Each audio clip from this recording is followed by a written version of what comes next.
Salut à tous, j'espère que vous allez bien. On se retrouve aujourd'hui pour une nouvelle vidéo et dans cette vidéo, on va parler d'un sujet qui risque de faire discorde, je pense en tout cas au sein de ma communauté.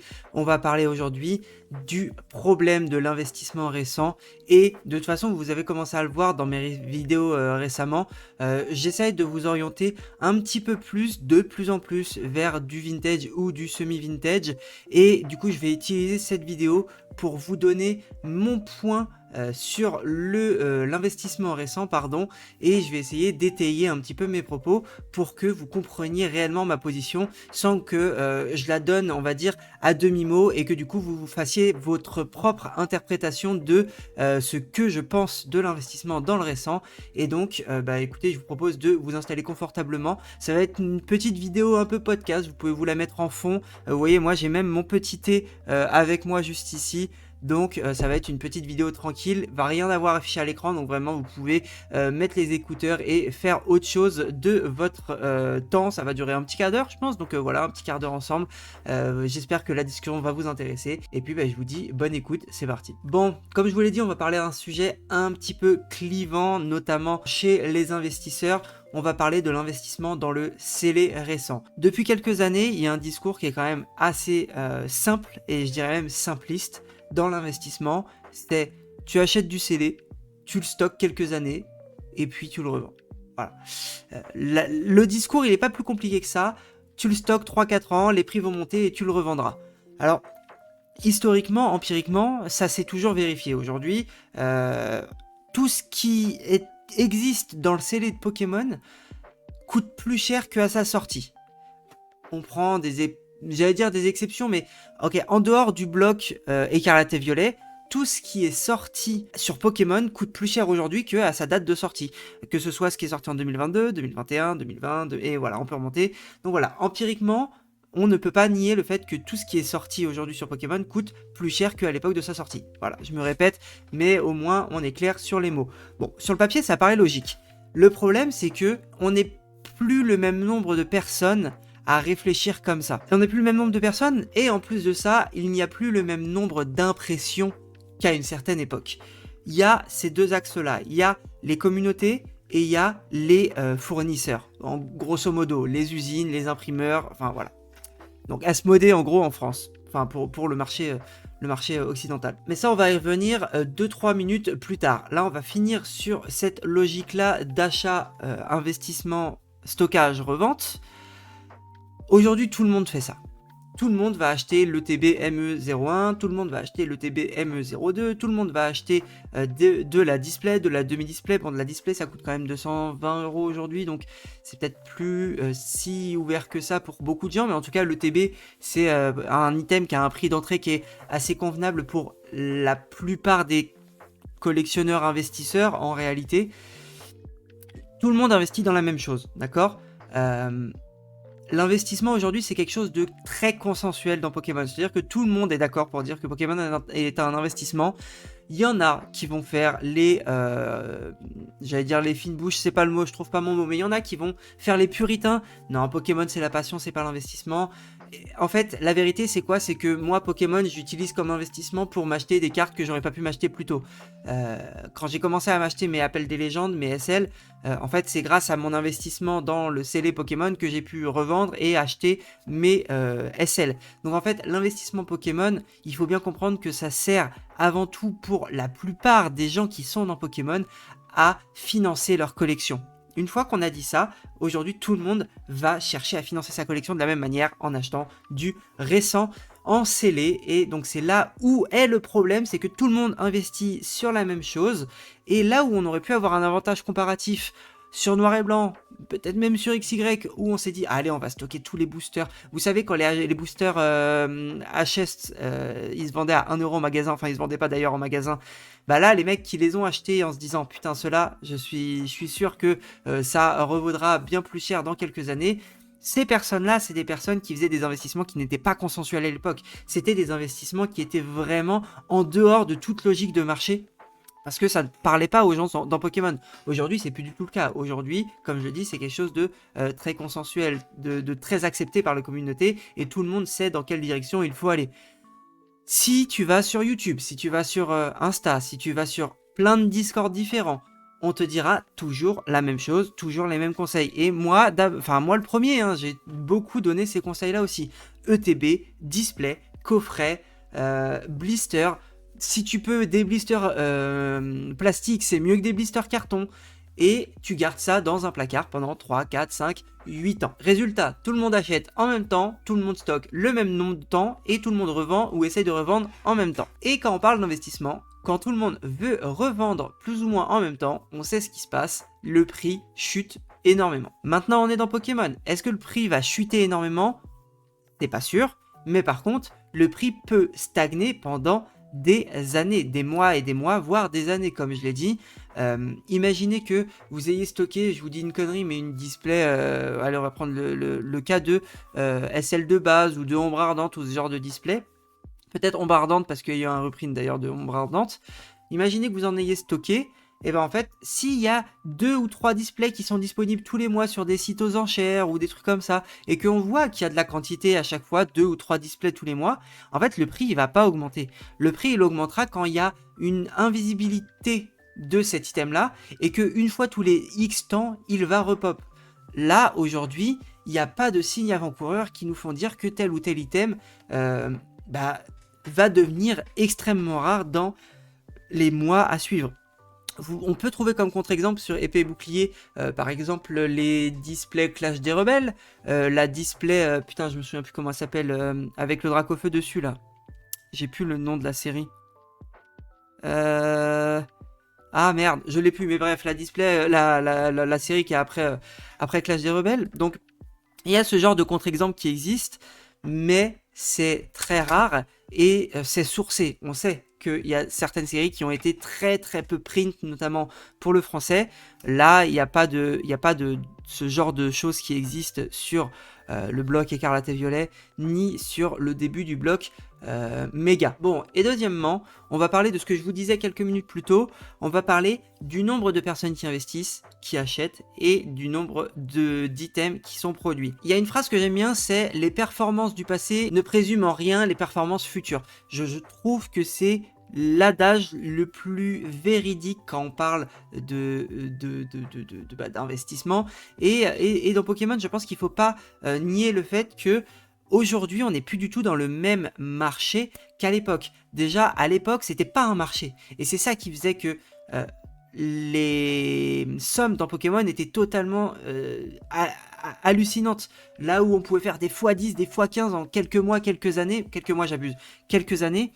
Aujourd'hui, ça risque d'être de plus en plus compliqué parce que les items sont de plus en plus produits, de plus en plus stockés et il y a de plus en plus d'investisseurs et de collectionneurs. Dites-vous bien, il y a de plus en plus d'investisseurs et ces investisseurs n'ouvrent pas.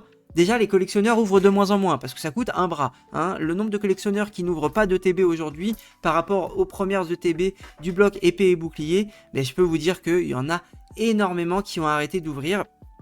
Et en plus de ça, ça a été beaucoup plus produit.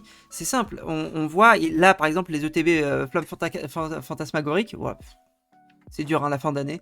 Les ETB ME02, il y en a énormément. Et sur Vinted, ça n'arrive pas à se vendre. À 70 balles, ça n'arrive pas à se vendre. Donc, on voit qu'il y a de la quantité. Et oui, effectivement, ça va monter dans le futur. Mais dans quel futur on parle? Dans le futur, dans 5 ans? Dans 7 ans? Dans 8 ans? Est-ce que t'as pas mieux à faire avec ton argent que d'attendre 6, 7, 8 ans pour qu'une pauvre TB ME02 qui est stockée dans la cave ou dans le grenier de n'importe quel random sur Pokémon? Moi, en fait, là, c'est là que je vous pose la question, c'est est-ce que vous voulez avoir ce que tout le monde a en espérant que ça fasse 10% ou 15% tous les ans? Ou est-ce que votre but, c'est d'aller chercher des petites pépites, des petites perles qui vont bien plus prendre dans le futur et dans un futur qui est beaucoup moins lointain que 7-8 ans. Alors effectivement, on parle d'investissement, donc 7-8 ans, ça ne doit pas faire peur. Mais la réalité, c'est que pendant ces 7-8 ans, l'argent, il tourne pas. Et aujourd'hui, est-ce que c'est plus intéressant d'aller acheter une ETB Flamme Fantasmagorique à 70 € ou d'aller acheter des boosters XY? Par exemple, je vous reprends avec XY, mais parce que vous allez voir ce que je veux, enfin où est-ce que je veux en venir avec XY. Je vous le redis, mais l'année 2027 va être l'année du bloc XY, donc faites attention. Bon, bien évidemment, l'année noir et blanc, je pense que on y arrive, mais Mais je pense que XY risque de prendre très très vite la tangente et dépasser ce qui se fait sur Noir et Blanc. On voit notamment les séries comme Origine Antique, les séries comme Primo Choc, comme Ciel Rugissant. Ça, c'est des séries qui, je pense, dans un futur proche, vont probablement dépasser la plupart des séries de Noir et Blanc. Donc faites attention. Je sais pas si c'est le bon moment d'acheter ou pas. Ce que je peux dire, c'est qu'aujourd'hui, des boosters lourds ou non pesés, non triés d'origine antique, c'est à peu près 140-150 euros. Est-ce que c'est pas encore pas trop cher? Voilà, je vous le dis le truc. Après, si chacun voit midi à sa porte, hein. Mais voilà, la différence, c'est qu'aujourd'hui, les items scellés récents, on les trouve dans tous les magasins, dans toutes les grandes surfaces, dans toutes les boutiques spécialisées et dans toutes vos boutiques en ligne. En plus de ça, il y a des promos sur ces items-là. Vous l'avez vu avec Noël, avec le Black Friday, il y a des promos. Chez Carrefour, il y a eu des promos. Je crois que chez Auchan, il y a eu des promos. Il y en a partout et pas tout le temps, mais de temps en temps. Et donc, qui dit promo dit énormément de stock. On fait pas de promo sur quand il n'y a que 3 items et que ça se vend très bien. Quand on fait des promos, c'est parce qu'on a beaucoup de stock et qu'il faut écouler le stock, il faut écouler les SKU, d'accord? Il faut réfléchir un petit peu, hein. On voit le marché se dérouler devant nos yeux, donc c'est le moment de réfléchir, c'est le moment de prendre son cerveau et de se dire, ok, il se passe ça, pourquoi il se passe ça, qu'est-ce que je dois faire, comment je dois réagir.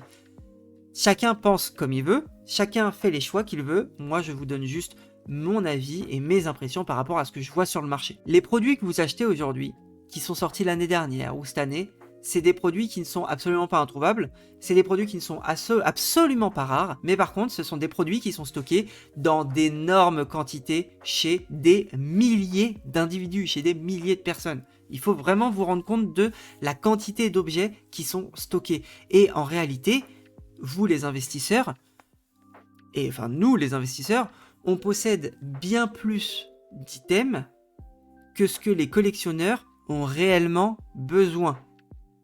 Est-ce que vous comprenez le lien, la logique? C'est-à-dire que je vous donne des chiffres sortis de mon cul, hein. Vraiment là, j'ai aucune data là-dessus, mais la réalité, c'est que pour 10 000 ETB que nous possédons en tant qu'investisseurs, en tant que groupe d'investisseurs, il y en a peut-être que 7 000 qui sont recherchés par des collectionneurs. Et donc, le jour où tout le monde va vouloir revendre ces items récents, vous allez vous rendre compte qu'en fait, il n'y a pas de demande suffisante pour remplir toutes les offres. Donc, les prix ne vont pas augmenter, voire risquent de diminuer, parce que vous allez vouloir vous débarrasser de vos briques, parce qu'une ETB ME02, dans 2 ans, il y a un monde où ça devient une brique, parce que vous n'arrivez pas à la revendre tellement il y en a sur le marché. En gros, on essaye de comparer 2 époques qui sont complètement incomparables. À l'époque, au bloc X, au bloc HS, au bloc noir et blanc, XY ça a commencé à arriver, donc on va dire jusqu'au bloc noir et blanc, les gens, il y avait déjà beaucoup moins de collectionneurs, il n'y avait pas d'investisseurs, donc tu divises déjà de façon drastique la quantité de personnes qui étaient sur ce marché, et les gens ils ouvraient beaucoup plus. Les gens ouvraient beaucoup, les gens ouvraient tout, les gens ne gardaient pas scellés, les gens ouvraient quasiment tout ce qu'ils achetaient. Aujourd'hui c'est l'inverse, les gens n'ouvrent quasiment plus rien de ce qu'ils achètent, que ce soit des collectionneurs ou les investisseurs. Quand vous voyez des ouvertures, dites-vous bien que ce n'est que la face cachée de l'iceberg des gens qui achètent du Pokémon. Il y en a peu qui ouvrent en réalité par rapport au nombre d'items qui sont acheter. Donc on sait que l'offre future des prochains items, des items qui viennent de sortir ou qui sortiront, elle est déjà présente en grande quantité. L'offre future, on peut la quantifier aujourd'hui, elle est astronomique. On sait qu'il y aura des milliers de TB ME02 sur le marché dans 2 ans, dans 3 ans. Ça bougera pas, ça sera toujours le cas parce que les stocks sont monstrueux. Et le dernier point que je voulais parler, j'en ai également un petit peu parlé, c'est l'argent bloqué. Je suis le premier à vous dire, l'investissement, c'est pas sur 1 an, c'est pas sur 2 ans. Il faut compter à minima 3 ans sur du moyen terme, à minima 5-6 ans sur du long terme. Mais, comme je vous l'ai dit, pendant ce temps-là, pendant ce temps long, ces 8 ans par exemple, en fait, l'argent, dites-vous que les choix que vous faites, c'est des coûts d'opportunité, d'accord? Ceux qui n'ont pas fait de cours en économie, le coût d'opportunité, c'est-à-dire que quand tu vas prendre une décision, tu vas perdre les potentiels bénéfices d'une autre décision que tu aurais pu prendre. Si tu choisis d'acheter A, tu vas perdre le potentiel de B. Quand tu vas choisir d'acheter une ETB Flamme Fantasmagorique à 70 balles, tu vas perdre le potentiel de tous les autres items que tu aurais pu, ou les autres cartes que tu aurais pu acheter dans un panier de 70 €. Est-ce que ce coût d'opportunité, c'est vraiment intéressant? C'est-à-dire, est-ce que on est plus intéressé par le fait de garder une ETB Flamme Fantasmagorique pendant 8 ans que d'aller chercher un investissement à peut-être plus court terme, 3 ans par exemple, le revendre et refaire travailler son argent d'une autre façon derrière. 20% par an, c'est énorme. Pokémon, c'est entre 20 et 30% par an en moyenne sur les items, selon les items. C'est énorme, mais quand on arrive à choisir ces items, on peut battre le marché sur Pokémon. C'est très très rarement le cas. Il y a très peu d'endroits où on peut battre le marché. Il y a très peu de personnes qui peuvent battre le marché. La vérité, c'est que même moi, quand on regarde mes investissements, je bats pas le marché. Le fait que j'achète plein d'items différents, je suis à peu près au même niveau que le marché Pokémon, que l'évolution du marché. Et la réalité, c'est ça pour, je sais pas, je dirais 95% des gens, parce que personne n'est un surhomme, personne ne comprend mieux le marché et ne comprend mieux le futur du marché les uns que les autres. En réalité, il y a quelques mecs qui sont vraiment très très visionnaires, mais en dehors de ça, quand on n'est pas visionnaire comme moi, hein, je suis pas visionnaire, le but c'est d'essayer de récupérer toutes les données qu'on a et de faire avec les données qu'on a. Bon, et enfin, il y a un truc que je vois beaucoup trop souvent, de plus en plus sur les Discord, même sur les Discord spécialisés sur l'investissement Pokémon, et je vous avoue que ça me gonfle un petit peu, parce que c'est le genre de questions qui reviennent, et en fait, on sent que c'est des personnes qui ne s'intéressent pas à ce qu'ils font. Moi, je m'en fous que la personne soit pas passionnée par Pokémon et qu'elle veuille investir dans Pokémon, c'est pas la question. La question, c'est d'essayer de comprendre pourquoi on fait les choses. Acheter une display parce que c'est la nouvelle display sortie, ou acheter... en fait, il y a tellement le raisonnement de je vais acheter ça parce que c'est sorti, et qu'il n'y a pas d'analyse, il n'y a pas de réflexion, et on achète juste la nouveauté parce que c'est la nouveauté Pokémon, parce que tout le monde le fait, parce que... voilà, en fait, ça, c'est pas de la stratégie d'investissement, c'est de l'investissement bête, c'est de l'investissement stupide, et c'est... alors, malheureusement, comme c'est Pokémon, ça reste de l'investissement qui sera rentable à la fin, hein, mais... c'est pas la manière dont moi je veux vous montrer comment on peut investir sur Pokémon. Je pense que Pokémon c'est le marché, enfin c'est un des marchés avec tous les autres marchés de collection, hein, mais par rapport par exemple aux actions ou autres, c'est un marché hyper ludique, c'est un marché hyper cool à travailler. Il faut que vous compreniez, vous qui êtes dans Pokémon, la chance qu'on a de pouvoir investir sur ce genre de choses. C'est quelque chose d'hyper, comme je le dis, ludique. C'est vraiment trop cool de pouvoir mettre la main là-dedans, de voir les items passer, d'avoir des données à analyser. Moi, je trouve ça trop cool. C'est beaucoup plus concret, c'est beaucoup plus réel que d'aller acheter des actions sur Boursorama, sur tout ce que vous voulez. Là, on a quelque chose de palpable pour de vrai, quelque chose qui réunit les gens, quelque chose de fédérateur, c'est une passion commune. Donc voilà. Moi, je trouve ça dommage que de plus en plus, les gens qui viennent sur l'investissement Pokémon, il n'y a aucune analyse. En fait, ils sont là pour empiler des items. Voilà, je pense que la définition, c'est ça. Je suis là et j'empile des items et c'est tout. De toute façon, ça montera et voilà. Alors, cette logique, je peux pas la critiquer parce que je la comprends aussi. Hein, mais la réalité, c'est que c'est dommage de ne faire que ça avec un marché qui nous propose autant de diversité et autant d'intérêts différents. Voilà, je sais pas si je suis très clair, mais en tout cas, ce point-là, je voulais l'énoncer parce que je pense que c'est, comme je vous le dis, un marché qui est vraiment hyper prenant. Et si vous prenez la peine de vous renseigner, de rentrer dedans, de poser des questions aux gens, vous allez voir que vous ne serez pas insensible à tout ce qui se passe sur le marché. C'est mon intime conviction. Donc voilà, écoutez, pour conclure la vidéo, je pense que ce que je dirais, c'est que le scellé récent, ce n'est absolument pas à bannir, mais je pense que c'est à contrôler et à ne pas tout... et le fait, c'est que il ne faut pas tout envoyer sur de l'investissement récent, parce que ce qui a marché dans le passé ne marchera peut-être pas dans le futur. Et là où un booster qui... je vous prends un exemple. Prenons l'exemple par exemple d'un booster, je sais pas, d'un booster du bloc XY, un booster Tempête Céleste par exemple. Un booster Tempête Céleste, je sais pas combien ça coûte, ça doit coûter 40 balles j'imagine, peut-être, quelque chose comme ça, peut-être 30 euros. Même si la série ne plaît pas aux gens, dites-vous que ce ne sont pas des boosters qui ont été stockés dans des dizaines de milliers d'exemplaires. Il y en a beaucoup sur le marché, il y en a probablement des milliers, c'est pas ce que je suis en train de dire. Mais ce genre de booster, à l'avenir, il risque fortement d'augmenter simplement parce que ce sont des items qui sont plus rares que le récent d'aujourd'hui.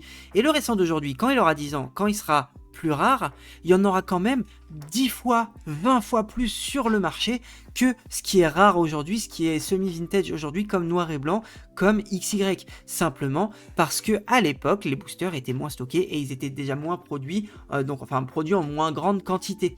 Donc voilà, moi ce que je veux vous dire, c'est que l'investissement sur le récent, c'est pas mal, mais faites attention, n'investissez pas comme tout le monde. C'est la phrase phare de cette vidéo, je pense. Il faut arrêter d'investir comme tout le monde, parce que si tout le monde fait quelque chose, bah dites-vous bien que, la logique de si c'était si simple, tout le monde le ferait, j'ai l'impression que les gens y croient pour de vrai sur Pokémon. Et il faut bien comprendre que c'est pas le cas. C'est pas le cas, et vous allez peut-être gagner de l'argent, mais la réalité c'est que vous allez votre coût d'opportunité est tellement énorme que vous allez forcément regretter. Si vous avez acheté pour 1000 € de TB Flamme Fantasmagorique et que vous avez plus de budget pour acheter des boosters noir et blanc, des boosters XY, des tripacks HS par exemple, ou des trucs comme ça, bah, je pense que vous allez le regretter dans quelques années quand vous allez voir la différence de l'évolution de tous les prix des items qu'on pourra comparer bien évidemment. Donc voilà, écoutez, n'hésitez pas à me dire ce que vous avez pensé de cette vidéo en commentaire, vos avis m'intéressent, toujours dans la joie, la bonne humeur et la critique saine, on va dire, pas d'énervement, pas d'insultes ou autre, mais vous avez le droit de donner votre avis. Si vous êtes un fervent défenseur du récent, je vous laisse me le dire en commentaire. Moi, ça me dérange pas. Il faut tout pour faire un monde. Et puis, je vous dis à la prochaine pour une nouvelle vidéo. Ciao.